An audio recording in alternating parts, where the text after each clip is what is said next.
equals does your device need fixing? We offer a free diagnosis. We pick up and deliver right to your door, no calls or travel needed.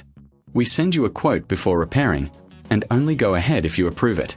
Easy, transparent, and professional. Link in description. To begin with, ensure you have the following tools ready: a Phillips screwdriver, a soft brush, and a microfiber cloth. These will be essential for the maintenance process.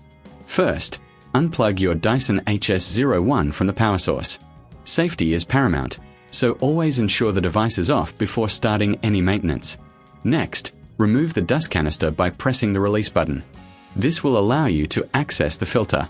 Rinse the filter under cold water until the water runs clear. Avoid using any detergents, as this can damage the filter. Allow it to dry completely for at least 24 hours before reinserting it. If you find this task daunting, remember we offer professional diagnosis without obligation, so you can get expert help if needed. While the filter is drying, let's focus on cleaning the brush bar. Use your Phillips screwdriver to remove the screws securing the brush bar cover. Carefully lift the cover off and inspect the brush bar for any tangled hair or debris. Use your soft brush to gently remove any buildup. This step is crucial as a clean brush bar ensures better suction and performance. Once the brush bar is clean, reassemble the cover and secure it with the screws. Make sure everything is tightly fastened to avoid any issues during operation. If you're unsure about reassembly, don't hesitate to reach out for our pickup and delivery at your home service, making it easier for you to get your vacuum serviced without any hassle. Now, let's clean the internal components. Use a microfiber cloth to wipe down the inside of the dust canister and the area around the filter. This will help remove any dust particles that may have settled. Regular cleaning of these components is essential for maintaining suction power.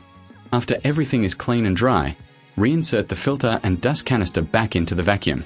Ensure they are securely in place before plugging the device back in. If you're ever in doubt about the maintenance process, remember we provide a quote before repair, ensuring you know the costs upfront. Finally, plug in your Dyson HS01 and give it a test run. Listen for any unusual sounds and check the suction power. If everything seems to be working well, you've successfully completed the maintenance. Regular upkeep will not only extend the life of your vacuum but also enhance its performance. If you find that your vacuum still isn't performing as expected, don't forget that we offer no calls, no travel services, making it convenient for you to get professional assistance right at your doorstep. Does your device need fixing? We offer a free diagnosis. We pick up and deliver right to your door, no calls or travel needed. We send you a quote before repairing, and only go ahead if you approve it. Easy, transparent, and professional. Link in description.